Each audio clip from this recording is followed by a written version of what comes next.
هزيمة مذلة أمس أمام منتخب كان قوي. هذه النتيجة العريضة والتي كادت أن تكون أكثر. عام ونصف من الحزن، عام ونصف من الحزن، خسارة تلو الأخرى ومهازل تتواصل في كرة القدم الجزائرية. المغربي المدرب بتاعهم داير. لما تشوف المنتخب المغربي يلعب بطريقة دفاعية، يحب يبقى في الخلف ويترك الخصم ويصنع اللعب. في فترات كثيرة من المباريات ويفضل هذا النمط بلا سوبريماسي هذيك ولا بالوسطات ويكون يصنع اللعب. الكرة عند المنتخب المغربي، المنتخب المغربي قوته لما يجي من الوراء، لما يدافع مليح ما يخليش المساحات لي زاتاكون الميليو تاع الادفيرسار ويروح في الهجمات المرتده. المنتخب المغربي يخرج ويخلي له مساحات. ما يضرلهمش ابدا.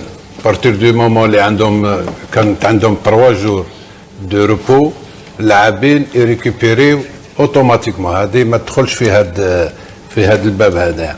لو كان 2 جور ابري ولا نقول لك، مي كي يكون عندهم 3 ايام يريكوبيريو كيما يلزم الحال. زيد لي موان ما عندي ما نقول لك. عندهم ان اكسيلون ستاف اون بارتيكولي لونتر. هشام، هنيئا الفوز، هنيئا الانتصار. انا تنظن انها المباراه دازت كما توقعناها. عرفناها غتكون صعبه لعده اسباب، يعني عارفين ان الخصم تيلعب بواحد لو جو رابيد بحالنا، اضافه انه تيغامر ما عنده ما يخسر تيزيد بالحارس. هاد المسائل كلها كنا عارفينها غادي تكون، اضافه لبعض اللاعبين الشباب اول مره لعبوا وعاد شفتوا القاعه انها وكاننا عطى داك الحماس وربك لنا بعض اللاعبين.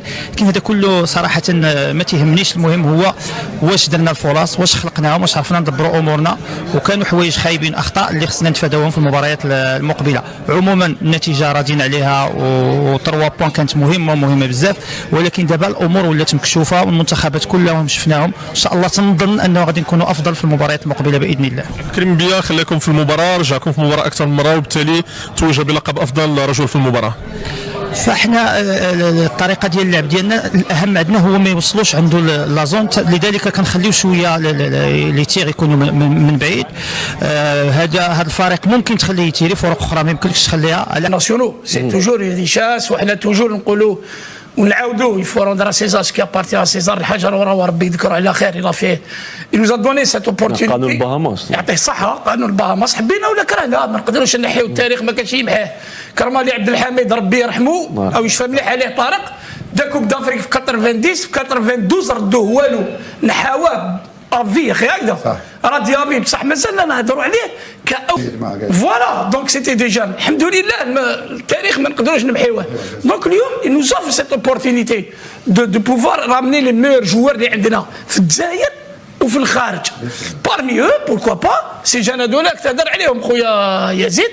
Un Maza, 18 ans je pense, c'est un jeune qui arrive avec des statistiques. Bon, elles ne sont pas aussi attirantes par rapport à d'autres joueurs qui évoluent dans un niveau supérieur. هذا ما كان. بصح هذا ماشي معناتها نغلقوا الباب عليه، لا.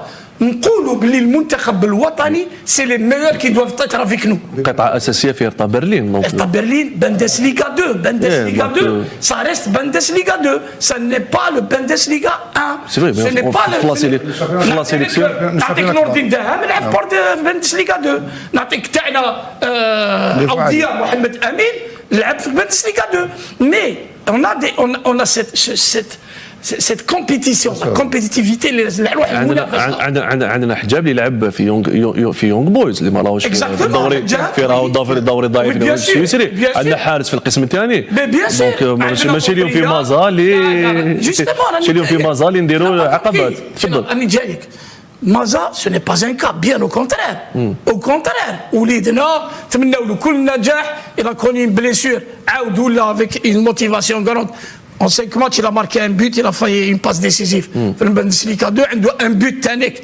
ناس بزاف ما على بالهمش قال لك ماركا غير بيت، لا عنده بيت في لاكوب d'Allemagne aussi. Mais nous, aujourd'hui, qu'est-ce qu'on cherche? On cherche la performance, le meilleur joueur, la meilleure forme, le jour J.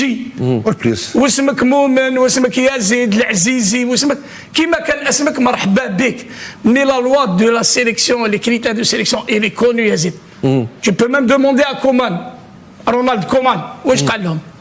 هضروا له على بيرمين هذاك اللي يلعب في السعوديه، قالوا له ماركا 3 بيت كونتر ليكيب، قالوا انا ما نقدرش نحي الجوار يلعب في لاجاكس ولا جوار يلعب في الانتر ونجيب جوار السعودي، قالوا سي ما كونفيكسيون. اسمح لي سي سان كونفيكسيون سيغت سي لاناليز تاع مدرب وطني تاعهم، مي انا سمعت مليح، انا نقرا الصحافه العالميه، ما قالش هكذا فقط، قال لو فات كي لا في ان شوا وراح للدوري السعودي pour moi il n'a plus de place pour la sélection. Voilà, c'est des choix.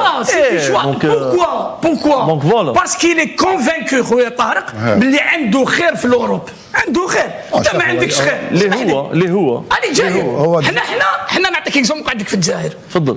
Pour ne pas trop tarder. 2010 on a fait la Coupe du Monde avec 10 joueurs. En tout cas طارق اللي لا. Non, bien sûr. non يقدر يدخل. انا ما كاش مشكل. حنا طارق في وقتكم كنا نجيبوا دي جوار ليغ 2. لعبنا كوب دي موند 2010 بدي جوار تاع ليغ 2 ولا لا؟ مازال عندنا دي جوار دو ليغ 2. اسمح لي.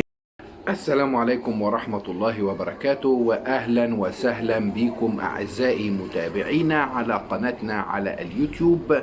عندنا 3 أخبار مهمين جدا جدا. هنتكلم عن قرعة دوري أبطال إفريقيا واللي أقيمت في دولة قطر وأسفرت عن مواجهات قوية جدا جدا جدا. أول مواجهة هي مواجهة الجيش الملكي المغربي واللي هيواجه فيها فريق أسك ميموزا. طبعا فريق الجيش الملكي هيواجه فريق بيراميدز المصري. دي بالنسبة لأول مواجهة. والمباراة الأولى مباراة الذهاب هتكون يوم 1 أو 2 إبريل، المباراة الثانية هتكون يوم 8 أو 9 إبريل. بالنسبة لفريق النادي الأهلي المصري هيواجه فريق الهلال السوداني، ويلتقي فريق ماموليدي صن داونز الجنوب افريقي بفريق الترجي التونسي. اما فريق مولودية الجزائر مع اورلاندو بايرتس الجنوب افريقي. طبعا لو الجيش الملكي وصل الدور نصف النهائي هيواجه المتأهل من مولودية الجزائر وأورلاندو، يعني ممكن نشوف مباراة بين فريق مغربي وفريق جزائري، وده اللي أنا برشحه بقوة إنه يحصل. صن داونز طبعا والترجي التونسي هيواجه المتأهل من الأهلي والهلال. طبعا احنا عارفين إن الجيش الملكي لو وصل للمربع الذهبي والنهائي مباريات الإياب هتكون في ميدانه، وده هيساعد كتير جدا في حصول الجيش الملكي المغربي على هذه البطولة. ولكن مع وجود الأهلي ومع وجود ماموليدي صن داونز والترجي الموضوع بيكون صعب جدا. الجيش الملكي تصدر متأهل لمجموعته ب10 نقاط، وكان متفوق على ماموليدي صن داونز والرجاء المغربي ويونيون مانيما الكونغولي. بطولة الكونفدرالية طبعا أجريت في نفس اليوم، وكان قرعة كأس الكونفدرالية الإفريقية برنامج نهضة بركان هتكون في مواجهة أسك ميموزا الإيفواري. دي كونفدرالية. نهضة بركان هيواجه أسك ذهابا في كوتيفوار، والعودة هتكون في المغرب في مدينة بركان. مباريات الربع النهائي في فاتح والثاني من إبريل، يعني أول وثاني من إبريل والثامن والتاسع من إبريل. أيضا هيواجه فريق الزمالك فريق ستيلوبوش، وفريق اتحاد العاصمة هيواجه قسطنطين، وفريق سيمبا التنزاني هيواجه المصري البورسعيدي. في باقي المباريات بقى هيلتقي ستيلوبوش زي ما قلت مع الزمالك. طبعا كل الكلام ده لازم تعرفه وتفهمه بأن البطولة الكونفدرالية أضعف بكتير جدا من بطولة دوري أبطال إفريقيا، عشان كده بتلاقي فرق أساميها أقل كتير جدا. نروح بقى للخبر الثاني، وده مهم جدا لأن عندنا المنتخب المغربي الأول لكرة القدم، حيث أعلنت الجامعة الملكية المغربية عن برنامج مباريات المنتخب المغربي الودية، واللي هتكون في يونيو المقبل. ومن المنتظر ان اسود الاطلس هيلعبوا مباراتين. تم الاعلان عن مباراة تونس الودية وبنين، والمنتخب المغربي لكرة القدم الوديتين دول هيكون يوم 7 يونيو 2025، ومنتخب بنين يوم 10 في نفس الشهر، يعني بعدها ب3 أيام.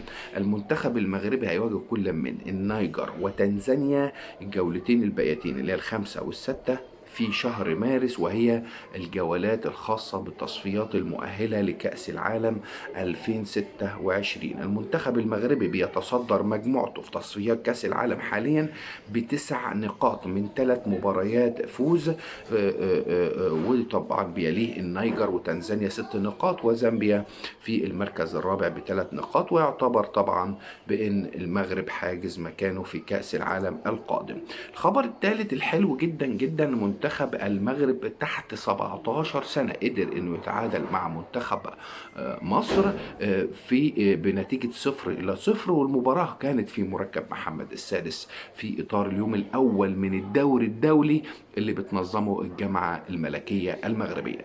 المنتخب المغربي لأقل من 17 سنة هيكون طبعا على قدر طبعا انه يتعادل ايضا مع السنغال بنتيجة 0-0 في برضو المباراة أقيمت في مركب محمد الخامس، بمباريات حلوة بتساعد كتير جدا على ان احنا نشوف اجيال جديدة من اللاعبين المغاربة اللي يقدر وليد الركراكي يعتمد عليهم في الفترة القادمة في البطولات اللي هتكون ان شاء الله المغرب او منتخب المغرب مشارك فيها. منتخب المغرب عنده بطولة افريقيا في السنة دي في نهاية هذا العام في شهر ديسمبر، بطولة قوية جدا بيستعد ليها المنتخب المغربي بكل قوة عشان يقدر انه يحصل على بطولة افريقيا اللي غايبة عنه منذ عشرات السنين.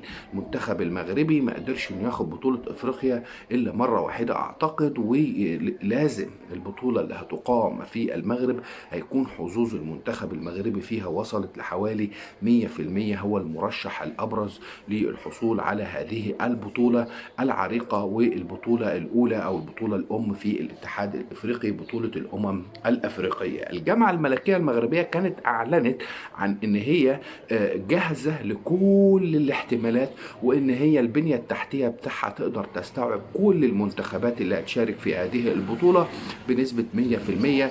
أي منتخبات هتكون موجودة هتكون على الرحب والسعة في المغرب، في تحديث كبير جدا في الملاعب، في الفنادق، في بنية تحتية قوية جدا تقدر تستوعب أي عدد من الجمهور. تنسوش تعملوا اشتراك في القناة، لايك للفيديو، تشيروا الفيديو في كل مكان عشان يوصل لكل الجمهور المغربي. والسلام عليكم ورحمة الله وبركاته.